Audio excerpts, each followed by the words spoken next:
starts in 3, 2, 1. Look at what we're launching. The new Tony Hawk's Pro Skater 2. We're talking lots of new tricks and hundreds of insane new combos. There's even more courses, a park editor,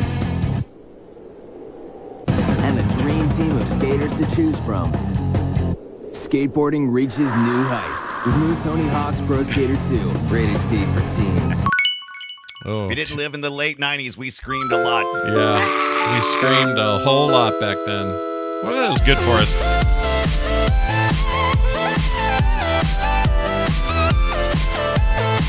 Hello, everybody. Welcome to Play Retro. That's right. This is Play Retro. I'm one of your hosts, Scott Johnson, and in real life, I don't really know the difference between an ollie and a triple hoopty-dipty-doo. I really don't know. I do know the first thing's real, the second was not. That's right. I do know what goofy means, and boy howdy am I goofy. This game is very realistic, except for the huge floating letters in the sky, but I will catch them all. I will catch them all. Also, I think I used to hang out in this mall. Yeah, I'm not goofy-footed. I just skate normal. And I'm your other host, Brian Dunaway, and I'm pretty sure I can kickflip off this wall and faceplant. No worries, just going to wipe this PS1 era nose blood off my controller, and I just did an ollie. Not what I intended, but I'll take my VHS reward and lights out. Wait, I'm still skating. Guerrilla Radio. All right, you bunch of punks. I am the ambassador of Kick My Own Acider, and now we skate. Or die. Bees. What? Why have to be bees? Yeah, why bees? Actually, why? Because you had to why the bees. Yeah, why bees in that game? Don't give us bees. No bees. Anyway, we are going to talk about Tony Hawk Pro Skater 1 and 2 for the PlayStation 1.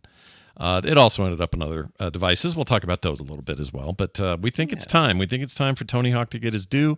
Lots of rumors swirling around about possible new Tony Hawk products coming out of Activision soon. Don't know what those might be, but seems like a good time to pop it in here. All right. And the question you may be asking yourself, is Tony Hawk still alive? Yes. It sure is. Still kicking ass, Stay still tuned. riding or dying or something. Riding or die. Anyway, I can't wait for my clamshell Ambernick. I dream about it all the time now. I dream about it. Last night I dreamt about it. I know. We talked about that last week. We ordered them, the RG35XX SP, which is that SP looking Game Boy that is on its way. And last reported sighting was somewhere in China. Since we ordered it directly from Ambernick, which is the only place you can, I think it's the only place you can order it from right now. Ordered directly from Ambernick, and it said 720 to 20 days. So just like the game today, gonna do some 720s, and it's gonna be sometime between now and middle of next month. And Can't wait. Yeah, I'm excited because just damn. Look, they put SP on there. That's ballsy, I think. It's super ballsy, and I'm so excited about some of the. Already, these are out in the wild, by the way. We ordered them the morning that they went live, but Ambernick's pretty good about working with people and getting those early releases in people's hands so they can review them. And I've seen some people doing some really cool modifications, like yours. You got the smoke, I got the silver. We'll see if you get the smoke and not the silver. But I especially saw this in the Discord server, on our Play Retro Discord server. I saw somebody posted a link to people were taking printed inserts and putting them behind the case cover through the smoke, so the clear smoke, so you could see it. And it looks really cool. It almost looks like it's got a second screen back there. So I got the SP, so I guess I'll just have to do some old school stickering. I'll put some stickers on mine. Yeah, you'd be like some 90s nerd kid. I guess 2000s. Nerds. You were in the 2000s then, but yeah. Yeah. Well, anyway, we're watching for that. It's going to be great. I installed every other possible emulator that has come out on iOS since all these emulators started hitting the store. They're coming out fast now too. I've installed like first out 5 of them or something. Yeah, and now RetroArch is the only one you need. You do, but I also think it's super kludgy on there. And it's not necessarily unkludgy on other platforms, but we're used to that on PC with RetroArch and other things. We're used to it being a little weird. Mouse control helps, like all that stuff. This thing just feels a little goofball to me so far, so I'm not loving that. The PS or the PPSSSPPPP or whatever the hell it is for the PSP one, that one's quite good. But what I found is I've yet to really use any of them except Delta. I just keep going back to Delta. It's good. Yeah, Delta is good. I find things that are less Swiss Army knife to be my preference lately. Yeah. As a matter of fact, that's one of the things that I kind of dealt with this week, was trying to do less is more. So yeah, RetroArch does everything. I think Delta's really cool because it stays in this lane of earlier Nintendo things, especially with like the handheld stuff, which is great. The Game Boy Color, Game Boy Advance, especially the Game Boy Advance. My God, Still Nintendo the best. should already be doing this. It's the best thing Nintendo ever made. They should be making their own. They should sell it. They should sell a device like this that I don't know how they do the service with it. Like Nintendo's just lame at this stuff. But they should have a handheld device, a really nicely made Nintendo branded device that has a ton of GBA games on it already, the ability to download more with some kind of service. Maybe it's part of the online network. I don't know. And also make it retro compatible with GBC and original Game Boy games. Like really lean into that. They're dumb for letting that money just sit on the table. They're so dumb. And while you're talking about that, man, I'm going through my head really fast thinking, oh my God, what if they had an adapter that was a USB adapter? Because you already have access to that on the iOS. And it was one of the, if it was a GBA card reader, how hard would that be? That couldn't be that complicated. I don't know, probably way complicated. But man, I'd love to plug in my original carts into like some kind of attachment on the bottom of my iPhone. Man, that would be, I'd be all legal and stuff. Well, sort of, because Nintendo's all like, yeah, well, we didn't mean for you to put those carts in there. Yeah, that's true. But where's our BIOS? Because you have to get stuff to hit the BIOS and stuff. So I guess, no matter what, I still wouldn't be totally clear. They probably could put somebody somewhere's probably going to make a little adapter, a little Lightning or USB-C adapter that'll plug into your phone. Little docking station or something. You dock your phone into it. Little controllers down there, like a real controller. Oh my God, I'm getting my 3D print design on right now in my head. Yeah. Actually, right now you could do that very thing with Delta, because Delta, when you hold it vertically, is only going to give you that upper screen anyway. Right. So if you got something that docks in there. Are you using taint mode? Taint mode? What's taint? No, not taint mode. Not turn yourself upside down and show everybody your in-betweens. No, taint mode. TATE is where... Explain yourself. What is this taint mode? Right. So taint mode is the way of saying rotated. So you can play a game like this, or you can play it vertically in most systems that are like Switch style, where you got a controller over here, like Steam Deck, Switch. You got two controllers over here. You just turn it sideways and you use the one thumbstick like it's a joystick, and you use your buttons. And they say Tate, because that makes me want to punch an old lady right in the face. I hate it. Yeah, it's like Idiocracy. When he was in there, it's like, what are you doing, baiting in there? I'm baiting. Yeah, I don't like Tate. Just say vertical or horizontal. What the hell, people? We don't have to have a single syllable dumb name for everything. This is an old man thing to be yelling about. But I'm just saying, like, you could make essentially a lower docking shell case that you would insert your phone into, and it just becomes a physical button Game Boy. I mean, you just like a backbone. I mean, you're already there with the backbone. Just do that, except you don't need all the upper parts. Somebody has designed this, surely. This is a product that's already out there, right? I would assume so. Everything everywhere is always being made for somebody. So we should go look that up on Thingiverse or something. I mean, and even all those stuff works through Bluetooth. You could easily transfer. You could easily have memory transfers from a cart. I mean, that would be so simple. Yeah, that'd be no big deal. Bluetooth. There's plenty of bandwidth there to communicate back and forth with a cart. You wouldn't even have to have anything plugged in. Oh my God. You could totally do Hurry up, make it for me. What are you doing with Audio Bleem and RetroPie right now? What are you up to with that? Dude, so Auto Bleem, so we talked about our PlayStation Classic consoles. You probably haven't broke yours out in a while, and I had not either. Originally, I had modded mine. It's the PlayStation Classic Mini, if you don't know what that is. It's a little small version of the PlayStation 1. Right. But I had used Project Eris way back when we first did these modifications. I think they did the same thing to yours. But I was aware of another project that was called Auto Bleem. Project Eris was actually something called Bleem Sync. Anyway, remember Bleem? Yeah, I remember Bleem. Yeah, Bleem. We need to do a whole episode. Anyway, Auto Bleem now has the ability to flash the firmware on this thing so that you can put in the over the power. You can plug it in the backside. Basically, you can keep your USB ports free, and you can load up thumb drives, Wi-Fi, Bluetooth, all these other USB type devices that will work with this mobile processor, this thing. So I did Auto Bleem, and man, it looks good. Matter of fact, here, I think I should show you what it looks like. If you look at my camera, let me have a look here. What do you got? This is the Auto Bleem here. And what I did was, it is super slick. because I was able to. So let me take a look here. So I am able to get all up in this business, and I can change the themes. And these people are doing some great work. They're doing the Lord's work out there. As you can tell, I did Tony Hawk Pro Skater 2, Yeah. and the first one. See, it's all on there. And so I loaded up my games on here, and it looks really good. I Project Eris, I didn't think ever looked that good. I think it mostly uses Emulation Station on the front end, but I can't remember. It's been a while. But I loaded up all my little games here. Tony Hawk did not come on this system, but now it does. And it's all themed for that. And on top of that, I also went ahead and loaded up the Bezel project. Here's another thing we need to talk about one day. And if you're interested, let me know. We'll make it a patron supported thing. I'm also using the Bezel project has finally made it over to AutoBleem. Basically, most of our screens for most of these games is set to a 4x3. So this is a 16x9 screen. So we got little bars on the sides. Now we're filling those up with these bezels. It's kind of reminiscent of like arcade bezels that you would see at the arcade. Yeah. But these are home consoles, so you got all these nice graphics. So they do this on built into things like better mini consoles, like the Super NES Mini has this as an option. Although I don't think it's nearly as customizable, obviously, but it's nice to see this.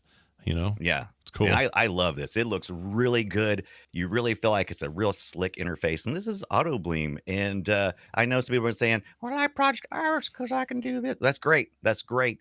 They're both great projects. They both do similar things. They just do it a little bit differently.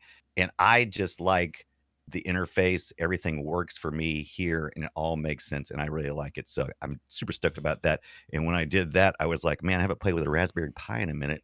And so I wanted to run a comparison because these games work pretty good. The PlayStation games that I played this week work pretty good.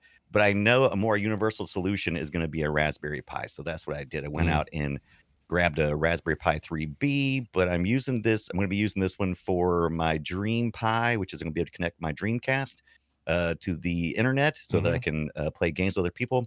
But in the meantime, I loaded up RetroPie and fiddle-farted around with it for a little bit. And it's pretty impressive if you overclock it just a little bit. Not enough to cause any overheating or thermal protection kick in, but it was pretty darn solid. But I think the PlayStation Classic still ran a little bit easier out of the box because of the way it was set up specifically for the PlayStation. I want this thing I just sent you. Look at that picture. I want this little guy. Oh, I love it. That little micro looking thing. Was that Parappa the Rapper? What is that? That's Parappa the Rapper, but Parappa the Rapper. It's obviously faked. It's all tiny. But. Oh, it's so tiny and cute. It's I love full PS. It even got the matching memory card to the controller. That translucent. Yep. What is that? Like a teal color? That looks sexy. Yeah, I love it. Man, back then we were all into that jelly look. We were into it. Give me more jelly, man. I always get envious when I see people who have collected every N64 colored version because they had all these great colors, these translucent colors, and you'll occasionally see somebody with a whole collection of those things. It's awesome. It's crazy. Love it. Looks good. Well, good work. Did you wear jelly shoes or was that just your sister? That was just my sister. I never wore them. Do you remember jelly shoes? My sisters wore those. All three of my sisters wore those shoes. Yeah. They loved those shoes. I never had a pair of jelly shoes of any kind because as far as I know, they didn't make them for dudes. They didn't make they don't, and they didn't make them. We didn't finally get some until we got Crocs, and now they're unisex. So, yeah. Crocs, by the Crocs way, are our jellies. There's a whole younger generation of kids who think Crocs are cool. I don't know what happened, but we knew when the minute we got Crocs, and all through the years and the ensuing decade or two, right? We knew they were bad. But now there's this whole Gen Z, Gen Alpha group coming up going, look at these sweet shoes. And I'm like, holy shit, we have screwed up. What have we done? Yeah. What were jelly shoes made out of? Did everybody call them jelly shoes? Yeah, they were just like universal? Silicone something. Yeah, they were soft, kind of rubberish kind of things. Chuck in the chat says, I cannot imagine Wendy in jelly shoes. Well, start imagining it because she wore them. Why do you think she had to get she went into that field she did because she was trying to fix herself. She needed that took a lot of therapy, a lot of years, became a therapist herself just to deal with those stupid effing jelly shoes. They all had them. They all loved them. And the little ones, the little babies in the house now, they've also, they got little baby jelly shoes now. So baby jellies coming back. Love it. While we're talking about the chat real quick, we talked pre-show. You should join the Patreon so you can hear our pre-show content. The $100 Atari hat that we were talking about earlier has speakers. Their normal hats are normal prices. Interesting. Oh, is that what's going on? Because it's not clear on the website. Yeah, it just says hat. It looks like a hat, and that's it. It just says hat with Atari on it. Yep. Have you $100 wore a Atari hat today? Now, if that's like some kind of Bluetooth stereo thing, I might be more. You might. I'm not. You might no, you might accept the pricing, but you will not accept the poor matching of technology and apparel. Yeah. Yeah. There's no way they sound. I mean, there's no way they sound good. Not right. There's no way. No, so good luck. You don't put speakers in your hat. You don't put speakers in your pillow. Don't do it. Don't do it. But instead, cracking open a cold one. Perfect timing because we're doing this now. Shall we play a game? I got that exact flavor. Dr. Pepper Zero, what is it? Creamy coconut. There's no two creamies in there. It's just the one. There's creamy coconut. The only thing I don't like about it is the little coconut looks like an onion because they decided to do a swirl for some reason. Yeah, they got the inside rings of an onion. It's not good. We're going to talk about Tony Hawk, and that would include Pro Skater 1 and 2. You might think, well, wait a minute, isn't that a brand new thing where you can buy the combo out there now from Vicarious Visions? The answer is yes, that does exist, and it is fantastic. However, we're talking the OG stuff that sounded like this. Quick, turn it off. Now, you might wonder why I'm freely playing this. It's because it's fake menu music with no actual copyright on it. I thought this was I thought this was the beginning of a police truck or something. I thought it was the beginning of one of them. No, as far as I know, as best I can tell, this is like generic as hell. And later you get, actual licensed music. You get the Ernie's, you get the police truck, which is a great song. Unfortunately, they only played like the first refrain in that song because it gets a lot dirtier. Yeah, After they don't do the full thing. But it was great because everybody who was into edgy skater crap was super stoked because suddenly all of your music was there as well. And also turns out they made a really, really, really good skating game under the hood here. And it kind of changed things for a while. Became the biggest selling sports franchise of all time. Yeah. Even though you might say, well, wait, you mean like, are we going to put pro skating in with football and basketball? Yes, we are. Yes. Yeah. Yes. Check it. We're good. Check it, baby. You want to still have some 1980s bias against skaters, and you think they're all just dirty, pot-smoking kids who don't know what they're doing? Well, sorry, but it's already been proved out. These guys are athletes, and they're amazing. Yeah. Tony Hawk now in his freaking late 50s. He's older than me. Yeah. Still out there doing it. Still the best maybe there ever was. Although I don't know. There's arguments about other skaters that didn't get the kind of publicity he did. But and some whatever. of those were on this this title. It wasn't just Tony Hawk. That's one of the things I had kind of forgotten about the first one. I kept thinking, was this him and like maybe Bob Rehnquist or somebody? I mean, I was just thinking it was like one or two, but it turns out I just only played him and maybe one other skater, and that's just how it was. Yeah, there was a ton of dudes in this. There's like 8. Yeah, there's like 8 of them in the first one. Second one had even more. From then on, from 3 on, it got to be a big roster. By the time they did Underground, I think you had like half or more than half of the Jackass crew was in it. You had Bam Margera and all these other guys. It was a place to just showcase everybody. If you could get their license, and most of them were willing. Oh yeah, they're happy to. They looked over at Tony Hawk making Tony Hawk video game money. Yeah. They're like, hell yeah, sign me up. But I've seen the documentary, the recent Tony Hawk documentary. It's not about the game, but the game is brought up in it. There's a portion of it about the game era, and they all thought they were like looking at just a mediocre nothing. They didn't think this was going to be any big deal.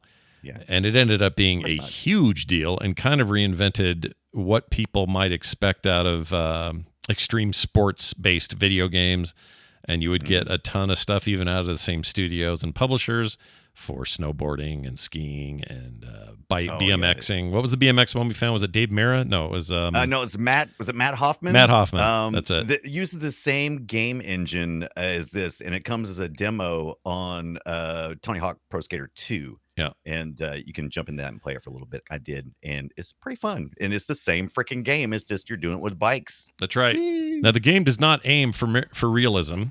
It aims for arcade fun, as it should do. Because I'm here to tell you, as much as I was a fan of the original Skate and Skate 2, that series didn't get good until Skate 3, and the reason it did, in my opinion, is Skate 3 adopted the Tony Hawk plan of like saying, hey, what if this was just totally fun and less interested in, replicating the physics of an actual skateboard? Like, who gives a shit? I want to have a good time in here.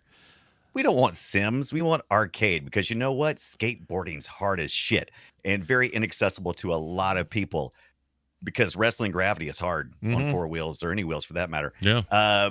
But yeah, I was the same way. And I remember playing Tony Hawk, and I was like, oh man, I skated some. I wasn't a huge skater, but I had a skateboard and I skated around, mostly just around town, and try to do some tricks here and there, and but mostly just riding and hanging out with my friends. And so I wasn't sure how deep this is going to be, and it was what I wanted. It's easy to start and it's hard to master. They give you a couple of little things. You just even my mom could race. Just go downhill for a little bit, press some buttons, and do your thing. It's not about simulation. It's about arcade fun. Yeah, and it's all about also kind of unrealistic shit. Like, there's words floating in the air. You need to grab those words. You need those. You gotta spell skate. Yeah, you need those floating VHS tapes, as you alluded to earlier. Like, you need to do these weird things that aren't just score and just how many. Can you do a 900-degree spin, on this one ramp or whatever.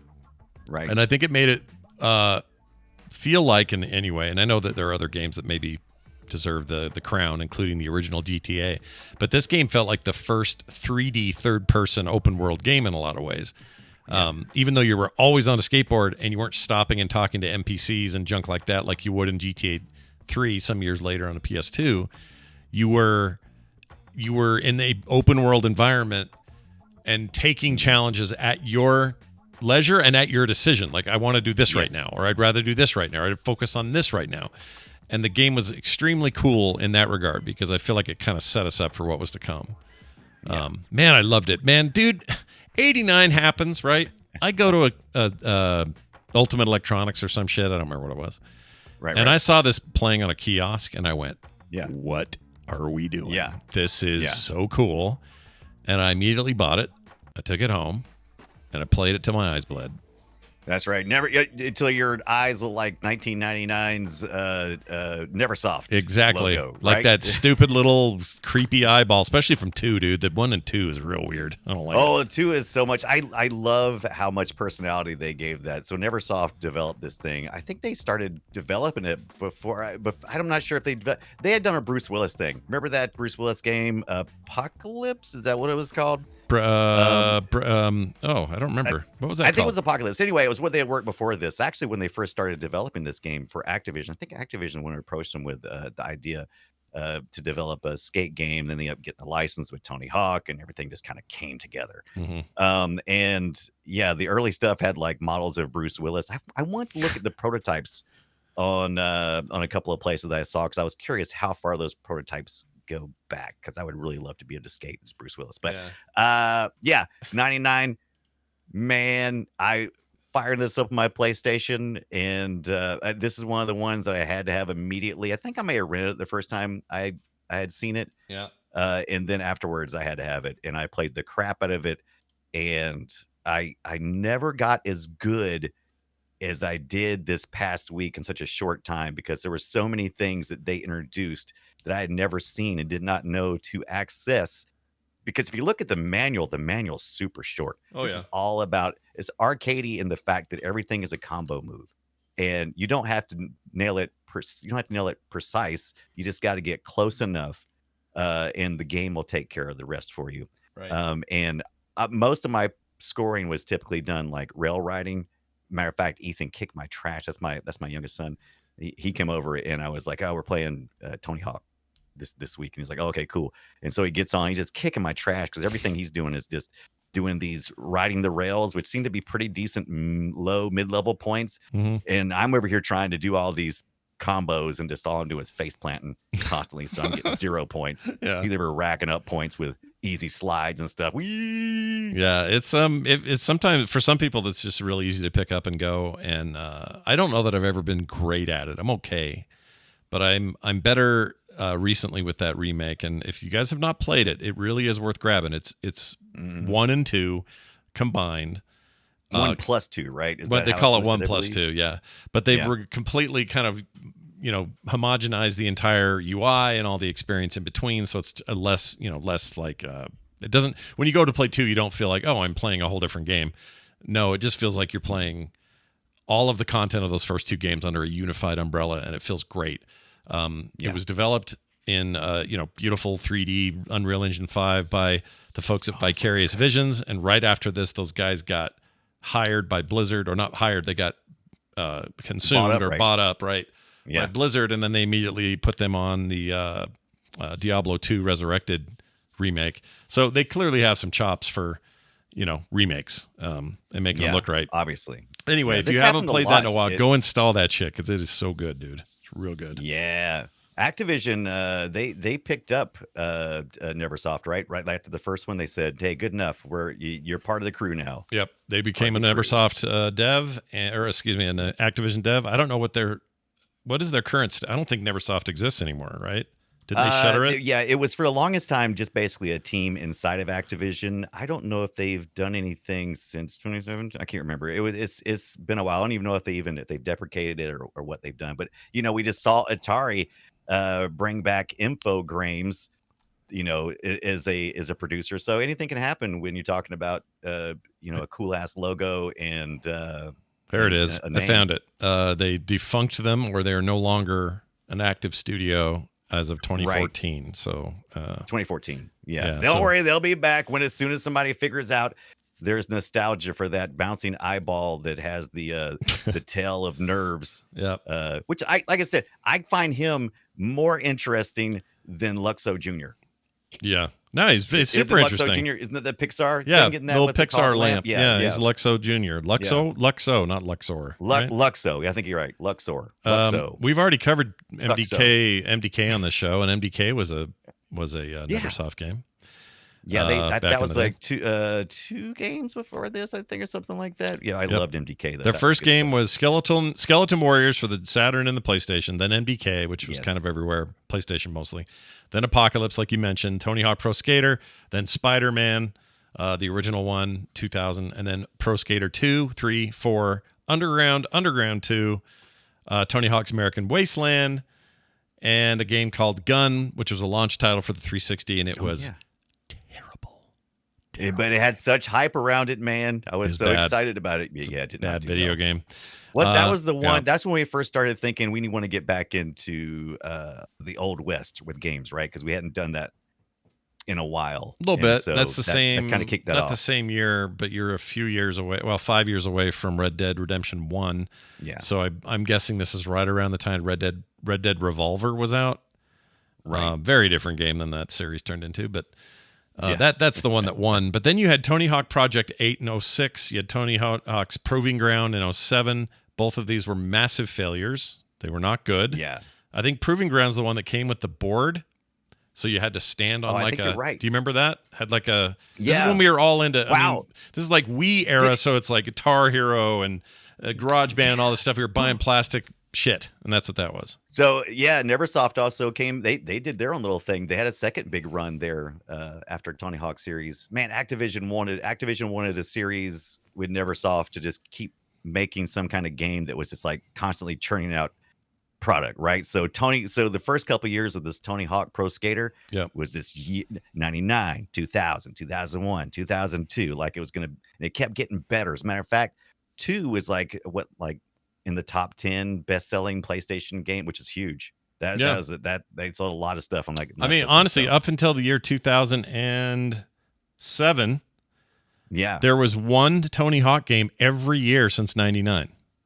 Yeah. So you had Pro Skater 2 the next day or year. The next day. The very next day. 3 and 01, 4 and 02, Underground on 3. 04 had 2 Underground 2. You had Tony Hawk's American Wasteland 05. You had Project 8 06. You had Proving Ground 07. That's what killed it though. The series died after that. Yeah.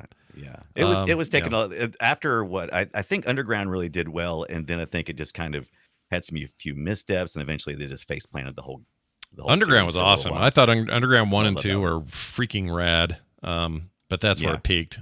Wasteland was bad. Project 8 was worse. And I think Proving Ground is the one with the thing that nobody bought, and it was just bad. It was a bad time. Yeah. But then they were so in Hey, the thick of doing Guitar Hero games that they were trying to do that every year over year.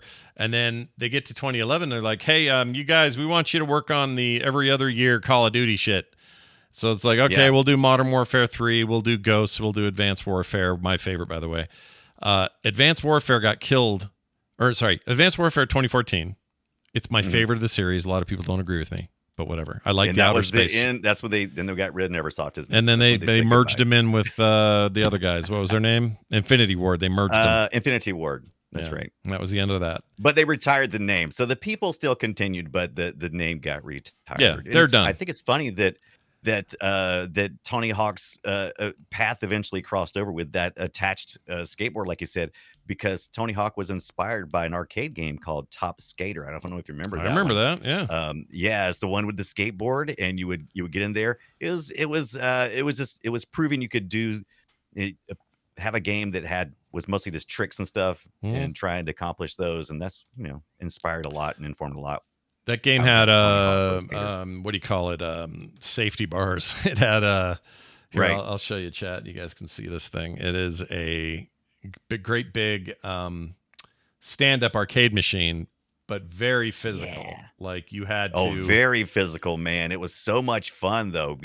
Oh man, I love that game. I liked it too. Screen, it was great. loud. Look at that little skateboard you had on there, a little skippy dippy thing. It's pretty cool. Loud in your face music, like those speakers right there in your face. Yep. Man, looks like you got a walker, right? Looks like a skate, so you'd be able to hold on to the bars if you needed to, or you could be a dumbass and try to flop around with that thing, because it would slide. Yeah, it was a little loosey goosey. And that was a Sega game, and if I remember right, there were unlockables like Sonic and shit in there. Sonic and shit. Yeah, I think so. If I remember it right, I could be wrong on that, but I think that's right. I don't remember either. I haven't played it in so long. I don't remember a lot about Top Skater. I just remember it being in the arcade and loving the crap out of it. Yeah, those were the days. There was such a time. There was a time where we got very physical in the arcade, because that was something you really couldn't do at home as much, and so a lot of games were that. Yep, for sure. Get in there and you. And this thing was a big deal. So if you were looking for like the biggest, hottest thing in '99, you could do a whole lot worse than Tony Hawk's Pro Skater. And that first game was a big whoop. You look at it now, it's kind of ugly, but whatever. That's a PS1 title. That's what you do. It's ugly.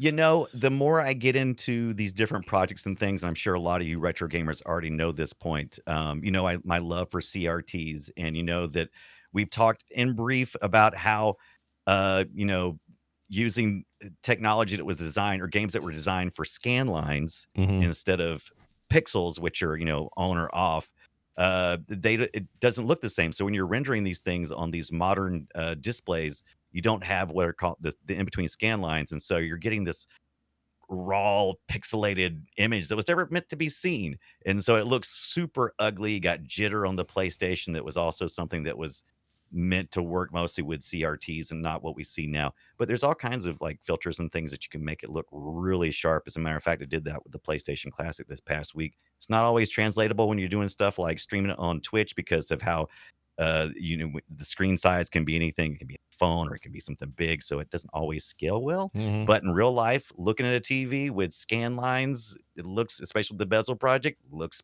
pretty decent. Pretty decent. I agree. I won't complain. Then this came along. That's the eyeball.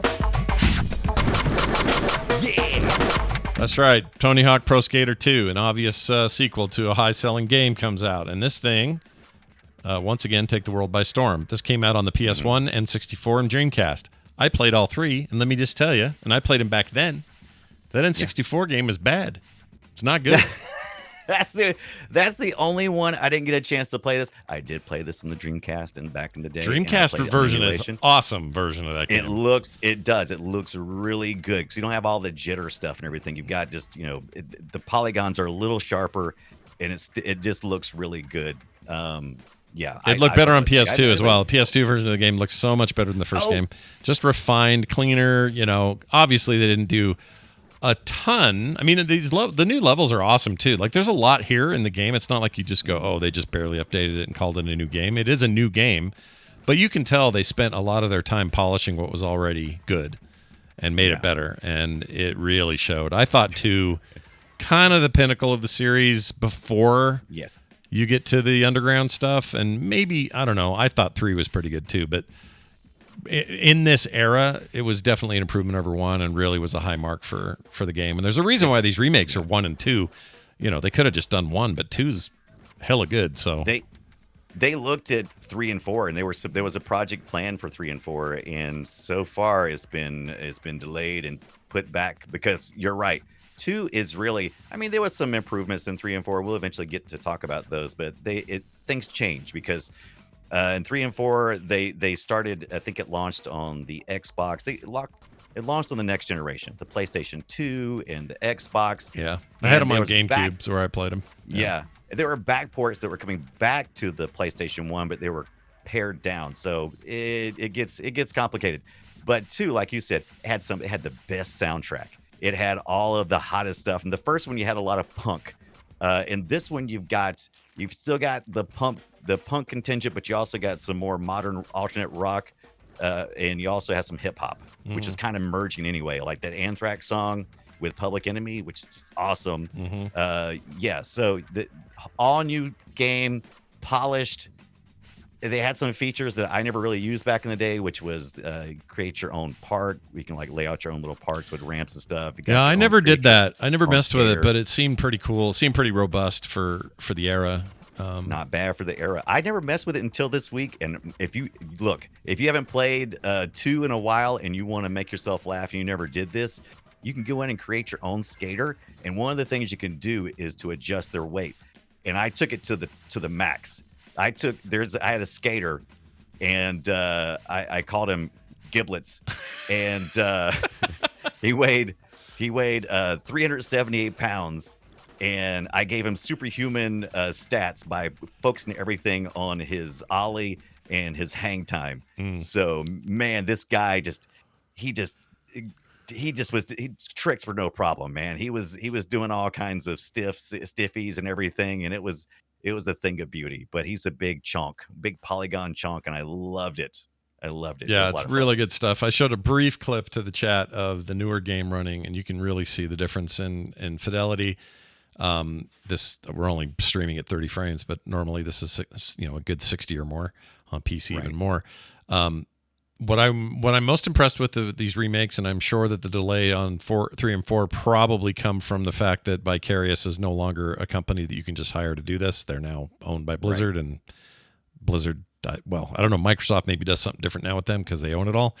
But what was I going to say? I was going to say, the impressive thing here is they took the spirit of the game in every way, made it look a trillion times better, but still made everything feel right. Like all of the moves feel right. The timing, just the sense of speed and air.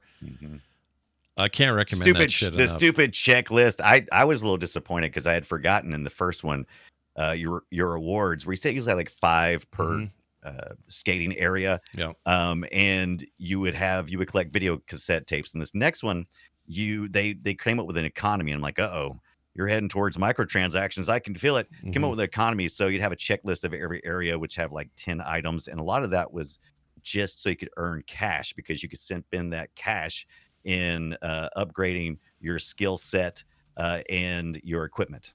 So I was like, interesting. I don't like it. Bring me back the cassettes. Yeah, I kind of like the cassettes. The cassettes are cool. Right. Then they leaned into what I would argue to be the worst of the games. I played this and was very disappointed, and maybe it's just because there's very little to it. But for me, it's this Pro Skater Game Boy Color thing, which sounded like this. I mean, the music's cool. Judge Wapner. That's right. Judge Wapner's here. It really is Judge Wapner-y. Yeah, went from great punk and rock and hip hop to this is the People's Court. I think I have that clip somewhere. Let's see, do I have that? Court. Hold on. But Court. For a Game Boy Color, I think you were asking a lot of a Game Boy Color to bring a 3D game to a handheld. So they didn't. They said, okay, we're going to do a 2D thing, and it's going to be partially side view where you're doing some half pipes, and then it's going to be over the top which where you're skating and you can't even tell what the characters are, but you can tell they're jumping because the shadows are moving. Yeah, it's weird. It's weird. It's just a weird take, and I don't want to poo-poo on it too much because part of me is like, well, yeah, it's a Game Boy. What are you gonna do? Yeah, why not? Like this isn't supposed to be good. You're supposed to just kind of make a mini game work, and this is sort of what they did. They made a little mini game, had a few little tricks, some stuff you could do with it. It's okay. You're right. This skating the pipe, I was alright. I like that. That was the ramps and stuff. I like skating the ramps and stuff. That's a lot of fun. Hold on a second. That makes me want to watch TV in the 80s. Yeah, Tony Hawk is the people's court. That's right. Now, here's the thing, though. What's funny about this? Saw that game back in the day, went, blew that off immediately. Not a good adaptation. However, would I be so surprised by what was going to happen next in the handheld market? Tony Hawk's Pro Skater 2, not 1, but 2, showed up on the Game Boy Advance in 2001. This game is so good. Yes. To this day, I still think it might be my favorite way to play Tony Hawk. And that says a lot because I think this modern way is great. I think the old games are great. But this game holds the F up. They have all the challenges, all the big list of stuff you're trying to do every time. It had a great soundtrack that sounded like this. Listen to this thing. Oh, this is the wrong one. That's GBA. Here we go. Yeah, baby. Listen to this part. I mean, I don't know who this is or if that's even sampled. But listen to that. I love it. This is so if you ever played 720 at the arcade, skate or die. Yeah. It's that, but with Tony Hawk, and it's amazing, and I love every bit of it. It's and so I good. hate that I missed out on it back in the day because it is such a flavor that I didn't see anywhere else, and you'd never get it again. And no, they nailed it. And this is, by the way, this is Vicarious Visions again back in the day. This is them doing amazing things with a game that has no right to be this good on a handheld. And it was a massive critical hit. People were like, what? No way. And it took a while for sales to pick up because players were just sure it would be shit. They're like, well, you're not going to be able to do this, We saw what the color was like. Don't bring that back. Yeah, they really did. I mean, I would have worried too because that was so bad. But somehow they pulled it off. And this plays really great today. And they ended up making sequels to this. So for 3 and 4, and I want to say one of the Undergrounds, maybe even 2 of them, there are GBA games to match up with that, and they're all good. They all use the similar engine. They all kind of feel like this. And they recreated the maps. It's the same. So if you learn some hidden areas like you did in the other ones, you could do the same things. Matter of fact, I unlocked the hidden areas, and it was a little bit different, but that getting there was the same. Like grinding on helicopter blades and that kind of stuff. Yeah, you get to see that later too. It's crazy. Cool. I still think this is beyond anything we should have expected out of a handheld at the time. Yeah, and it's still fun. I played this just on my Ambernick this week. That's where I got my good time with that. Highly recommend this version of the game. It's very, very good. Yeah, and it didn't come along until 2 came out, so it's very much like 2, right? Is that right? Or 2. It is. It's absolutely 2 because 1 they didn't have an adaptation for GBA on 1. That didn't happen. No. But 2 is where it kicked off, and it was real good. And like I say, they just kind of kept getting better and better. But something weird happened in all this. Something happened along the way. Do you remember that taco phone by Nokia, known as the N-Gage? Looked like a damn taco. I remember wanting one because they were the only phone company that was like, yeah, but what if it was a game system? Yeah. They're really the only ones to ever ask that question. Right. And do it in such a weird freaking way. I kind of respect it, even though that was a total failure for them. However, if you'd have fired that thing up, you would have heard this. And you would go, oh, sounds all right. This one has lyrics. I don't know if you'll get a copyright hit or not on that one because you are the ambassador to Kick-Aster. Yeah. Because the quality is such trash. Yeah. But this game looks as good as the PS1 game, though. Look at this thing. Right. It's in full 3D. It's got a terrible aspect ratio. That's one thing I hate about it. It's almost more. It's more arcade style, is more vertical. Yep. Than width-wise. So it's I don't know about it looking as good as the PlayStation 1, but it's pretty close. It's pretty close. It's jittery, shitty looking 3D. Yeah, it's The mobile technology in 2003 competing against technology that was basically released in 1995, even Right. though the game came along in 99. Right. Yeah, there's no doubt about it. Yeah. I just am impressed they did it at all. Like, It's amazing. I realized that they were, this is a time where Activision and everybody was just trying to take advantage of every platform they could, and this is their big growth period and all that, so why not them? But man, what a cool game. I didn't know the N-Gage was capable of essentially PlayStation 1 era graphics. Yeah. I didn't. Pretty That's wild. amazing. Yeah, the battery life was like 4 seconds, but still, Right. it was not. That's what you do, man. You come out with a system that is so kick-ass, but there's no way you're going to be able to power it. That's what you do. Everybody knows that. That's how we got the Game Gear. Yeah, it's how you do it. So in some ways, this still really impresses me. In other ways, it's this reminder that was just a misguided era attempt. I just realized something when he stopped. Yeah. At first, I thought the person actually stopped on purpose, which you can do in Tony Hawk's Pro Skater. You can you just you hold back and he'll stop. But I had never played until this week because I've never had the nerve. I never had the nerve, Scott, to turn off auto kick. Auto kick is he just goes right. So out of the gate, your character Tony Hawk, whoever you're skating as, just kind of goes along, and you do your tricks, and you kind of you squat down to go faster, essentially. Right. But you hunch automatically. Yeah, exactly. I turned off the auto kick, and he just stands there.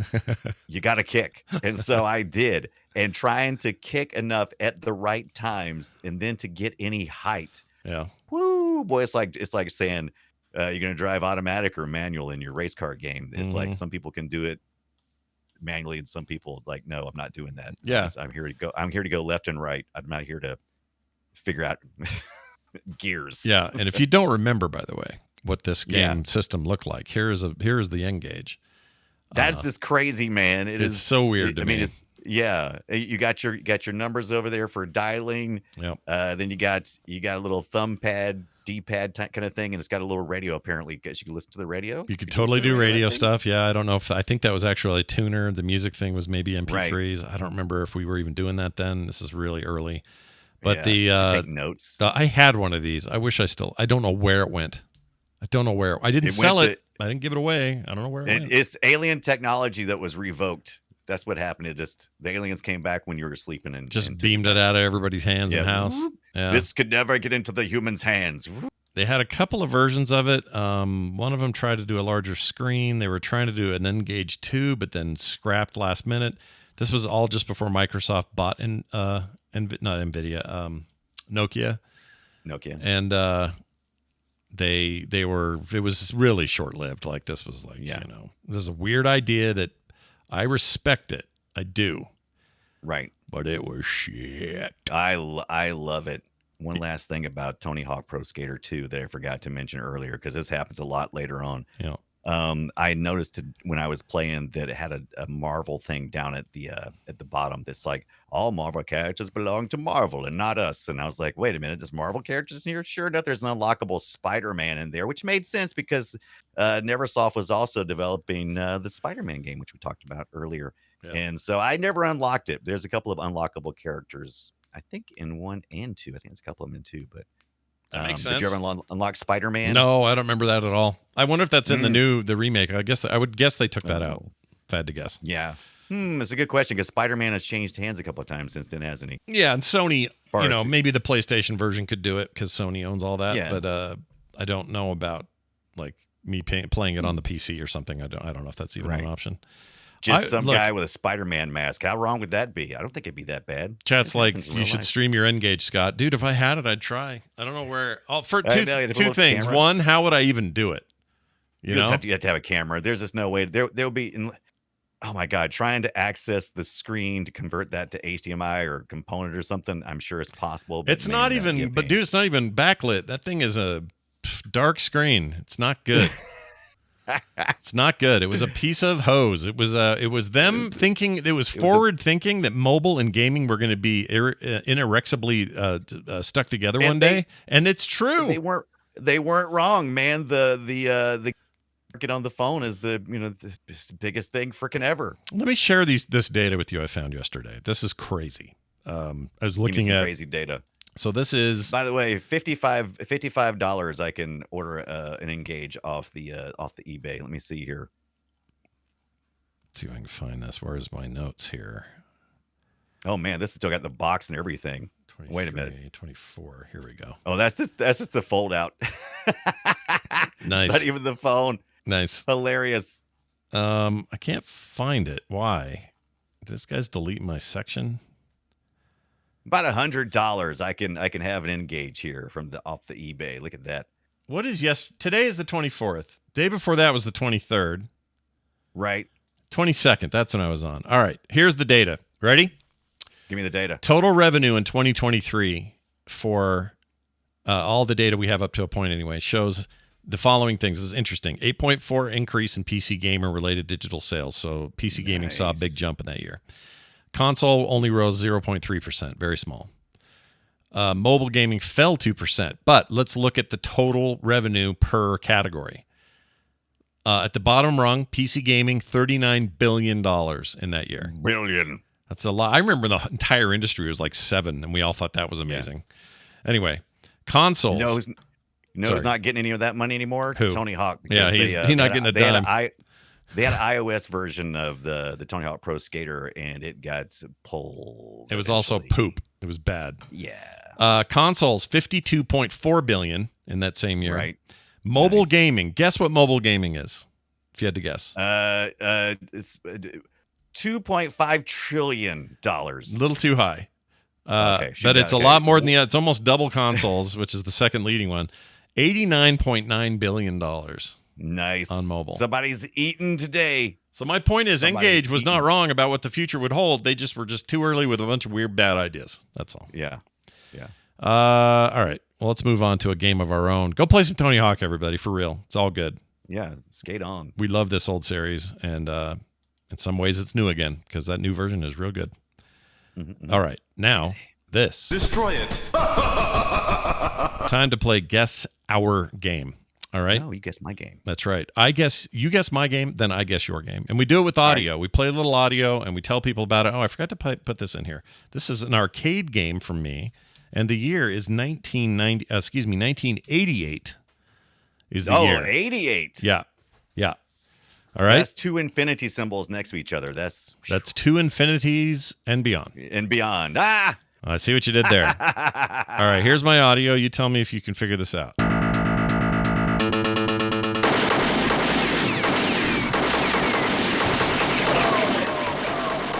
I will say it's a very violent affair. Is this a puzzle game? It is not a puzzle game.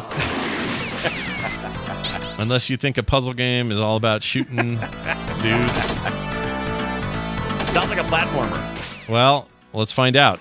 Is it one of the following? It is one of these, but which is it? A, POW.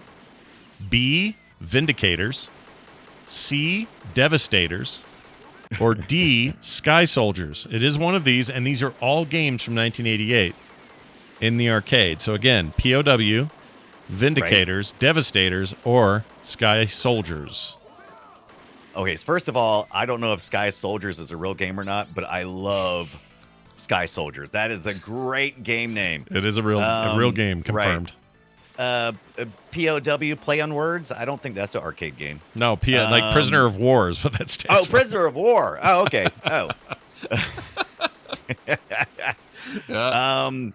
But it sounds more like, oh my gosh, both of them sound right. Vindicators or Devastators, and both of them sound right.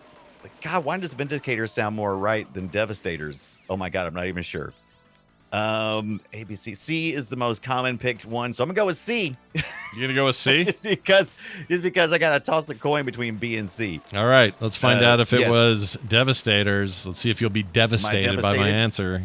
It is Devastators. Nicely done. Oh yes, statistics have provided me with a win again. Yep, you did it. Multiple choice. Nicely Always done. Go C. Always go C if you're not sure. Exactly. Devastators is correct. It was a very interesting game. I want to share a little art with you that cracked me up.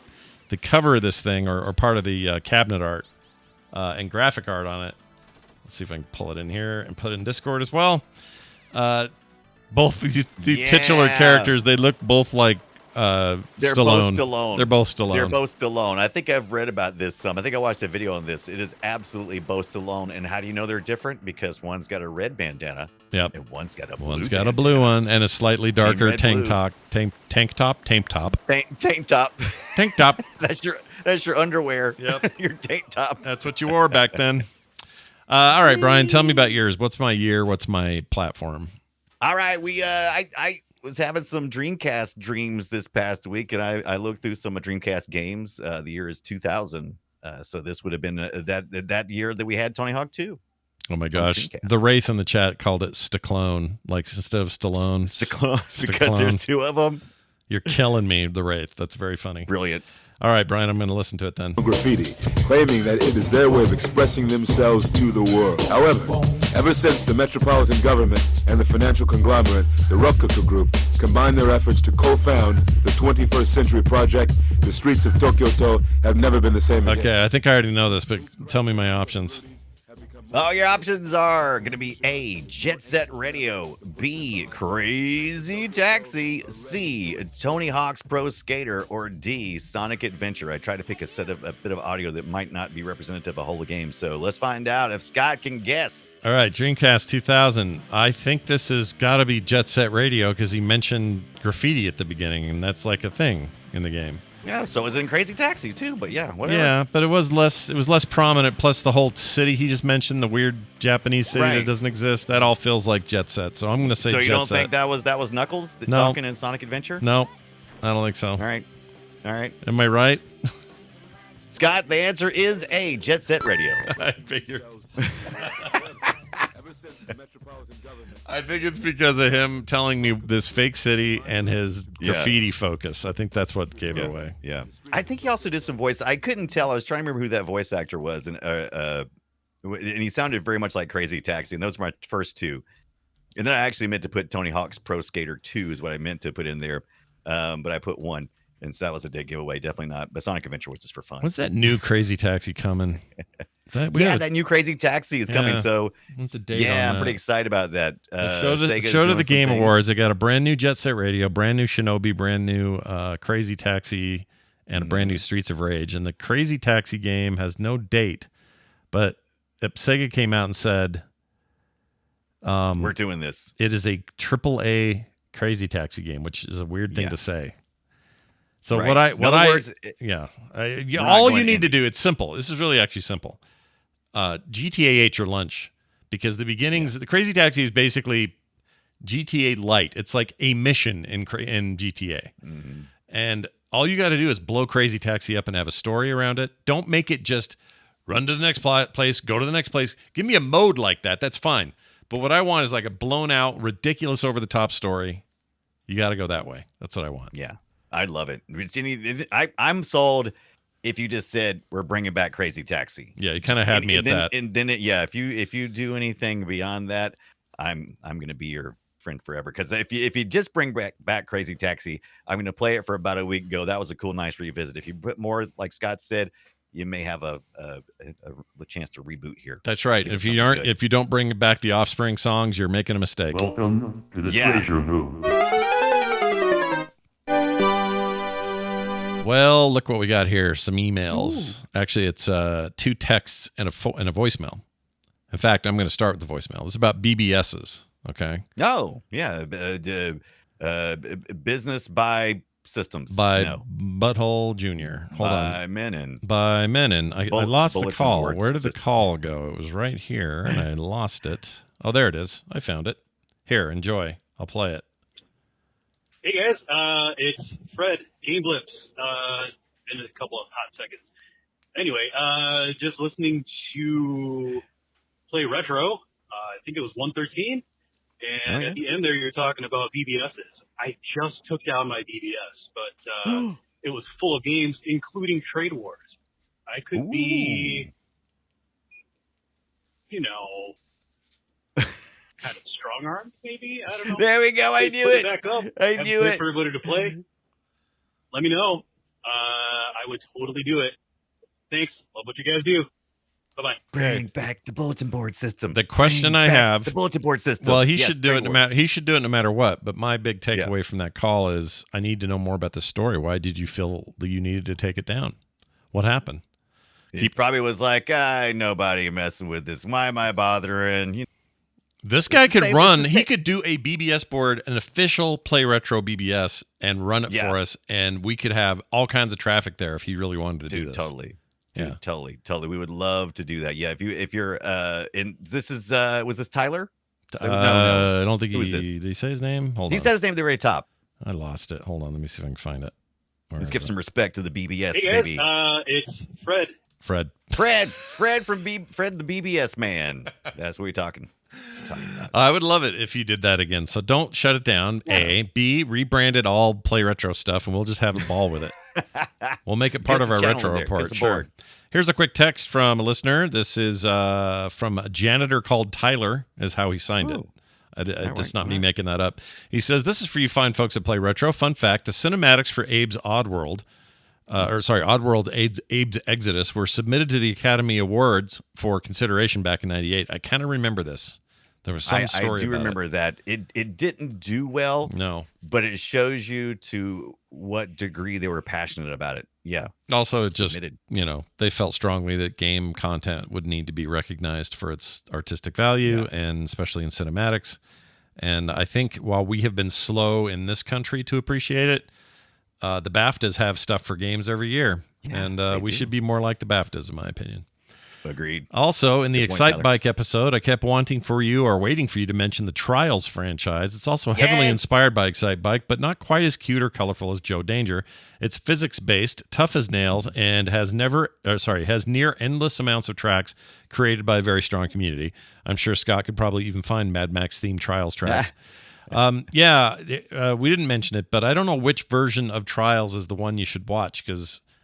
I put it in our notes and I just never mentioned it. Which one did I recommend? Like what are they modding I the loved most? all of them. Is it just Trials, the most recent Trials, or is it some older version that wasn't, full of DRM or something? I played the crap out of the first one. It was like a video game revival for me. I was like, yeah, this is what video games are about. Oh, I know what I replaced Trials with Leke Age Through Blood, and we never even talked about that either. But I had put a couple of the Trials, because I just went to my Steam. Oh, here it is. Trials 2. Trials 1 came out in 2000 in Java. Yeah. Trials 2 came out in 2007 in Flash. Trials HD, which was like the full-blown let's make a video game. I played. That came out on 360. Then they got by Ubisoft, and things got weird.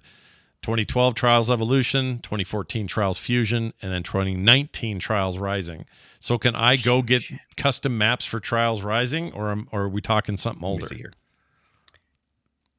I'm trying to remember too. I played the crap out of these games. It will one day be. The good news is, all video games will one day be retro, and we'll cover Trials. No, this thing was on. This was the launch game. Excuse me. Fusion is the one I played the crap for Stadia. out of, I think. Yeah, Fusion was real good. I played Fusion like crazy.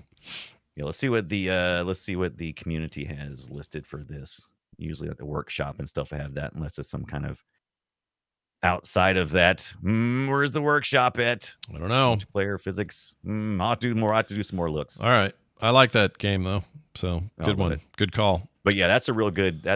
Where did Excite Bike go? Oh yeah, Trials. Hell yeah. Here's another one from Tyler from Boise, Idaho. Hey, Scott, I was listening to Play Retro 113, and I heard your story about the foreskin eyelid comparison. Is this where that came up? I couldn't remember where we talked about it. Is that where we, yeah, I was, oh, wow, was it really? Might have been, yeah. I thought it was Film Sack, but I think this is it. Anyway. He says, it reminded me of a joke my dad told me. There was this little baby boy that was born without eyelids. So the doctor took the skin from his circumcision and made new eyelids. He's doing fine now. He's just a little cockeyed, if you know what I mean. Get it? Please tell me that's a joke. That is definitely something that you have to tell your kids. 100%. Even though it's not true. 100% you should totally mess with your kids to tell them, Oh yeah, you were born with no eyelids. We had to use, He's just a little cockeyed now. Now, whether the story's true or not, I don't know if this was ever done. But anyway, he says, I know I don't have to share this on the phone or anything. I just thought, he meant the show, but too bad I did it. Right. Thanks for all the great shows and making me laugh consistently. Tyler from Boise. Well, you made us laugh today, Tyler. So yeah, that was great. So did we have 2 Tylers this week? We had Tyler. Yeah, twice. I don't know if it's the same Tyler, but 2 Tylers. As far as I know, they're different. Lots of Tylers. I'm glad they must be used to it because both of them included a qualifier. They didn't go, I'm Tyler. One of them said, I'm a janitor called Tyler. Another one said, I'm Tyler from Boise. So apparently there's a lot of them. Yeah, I'm Is now Tyler I'm curious. the new Brian and Scott? Oh shit! I hope not. I wish that not on them. I wish that on no one. Anyway, thank you guys for your feedback and all that stuff. You can send those texts and voicemails to 801-471-0462. Or if you'd rather email us, that's totally fine too. playretroshow@gmail.com. It is time for the Retro Report. Let's do a Retro Report, Brian. What's going on in Roller Coaster Tycoon, Unreal Tournament 2004, Retro Achievements, Watch Parties, and other things? Oh, you asked some mighty good questions. So we're still Roller Coaster Tycoon server doing the Leafy Lake right now, retrogib.com. Reason why I don't say Retro Gib or Retro Jib is because, Ramiro knows why. You see that where he talked about that? He was like, say you pronounce it like giblets, and people lost their shit. And I'm like, yeah, that's what we always said. Yeah, I feel like he waded in that because they're also announcing a bunch of new projects at Romero Games, and I feel like this is a good way to get publicity without having to do much. Yeah, smart. So we do have servers for both of those, Roller Coaster Tycoon server and Unreal Tournament 2004, as well as 1999. Those are always online, always available. We have community members in there playing. Check it out, retrogib.com. I have continued to work on my retro achievements, and I did not make any achievements this week using the Tony Hawk Pro Skater because they're very difficult achievements. Who's making these achievements? You jerks. Yeah, it was like the only achievements they had were stuff like finish the tournament. By the way, I suck at the tournament stuff in 2. But anyway, I failed. Retro achievements, Mission Deep. Follow me. Please. Me and Scott have watched the X-Men animations 1 through 3. We're going to start on 4 before too much longer. Scott can't do it today because he's going to see Furioso. Mm-hmm. But I got a Furiosa, so I have a podcast sandwich today. The top bread is Play Retro. We're eating that now. The sandwich meat is Furiosa, right in the middle there. And then when I come back, the bottom bun is Core. So you get a whole big fat sandwich tonight full of goodness and rich flavors. All right. Well, before you run off, do that. We have put up a form, a voting form, because we've come up with a list of about 12 or 16 games that we're looking at doing over the next however many episodes that is. And you can come rate those games from 1 to 5. 1, you don't want us to do it. 5, do it. 3, I don't care, or no answer at all. But that is in the Discord server. If you go over to the Frog Pants Discord server for the Play Retro channel, and there's a link in there. If you can't find the link, you don't want to go on Discord, just hit me up on Twitter. It's twitter.com/TheBrianDunaway, or hit Scott up. We'll send you a link, and you can vote on the games. You already had 17 of our community members vote, and so it's kind of been an eye-opener on some of these games. Some of the games I thought would be very popular. And let me tell you, there was one game that was very divisive that I didn't think would be. Let me see what it was. It was Commander Keen. That thing's getting like 5s and 1s only. So people have like, I don't want it. And other people are like, we got to have it. Yeah. Very divisive. I'm a little surprised by that because there's a lot to say about Commander Keen. Yeah. And it's not just Romero. We'd be talking about, oh no, that's Jazz Jackrabbit. That's what's his name. I'm getting all my creators mixed up. But we can talk about that one too. I didn't put that on the list. Did we not do Jazz Jackrabbit? I thought we did. We have not done Jazz Jackrabbit. We've talked about it, but not as an episode. We've definitely brought it up. But here's some of the things we've looked at. Like System Shock 2 has been the most decisively. People want that. We did the first one earlier this year, and people want more of that. Streets of Rage 2. Everybody's loving that. Jet Set Radio, the one we played today. The music for Command and Conquer, Skies of Arcadia, and so forth and so on. And it keeps on going. I'm in on all these. Do it. All right. Someone keeps saying don't spoil Furiosa on Core. And I said, spoil what? And he's like, what am I going to spoil? There's nothing to spoil. Okay, I guess you know what? Furiosa's in it. There's a lot of action in there. Yeah. And It's kind of like being upset if you went to watch Rogue Squadron. Yeah. This isn't a lore-heavy Rogue One. series, guys. The fact that one of the great things about the series is it's very apocryphal and there isn't a bunch of consistent lore. It's just what it is when it is. So don't worry. Yeah. I'm not going to come back What going, do we get- here's the exact plot from beginning to end. It's also a prequel. You know where these characters end up. Yeah. We just got to know what happens to her arm, and if it happens like she said. Yeah, I think what happened is she put it in the mouth of Immortan Joe and he bit down too hard. That's Nom, nom, nom, nom, nom, nom.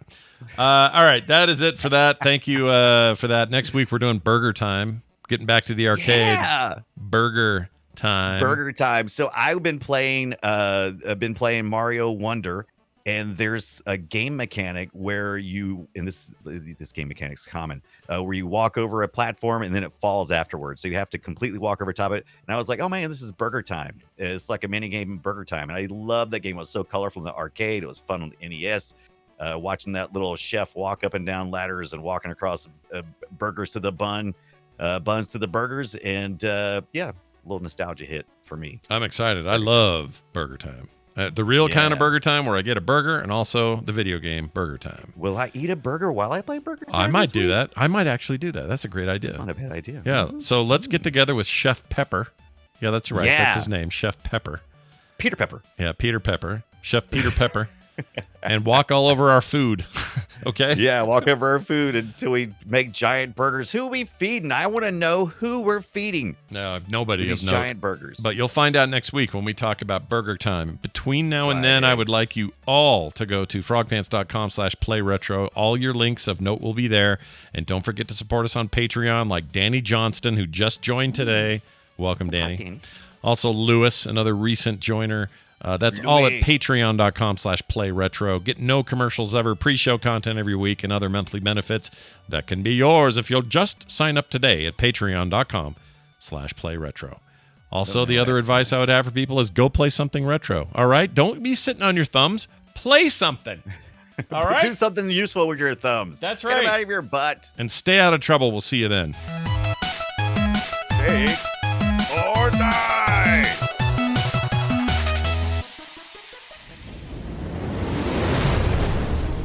This show is part of the Frog Pants Network. Yes. Get more at frogpants.com.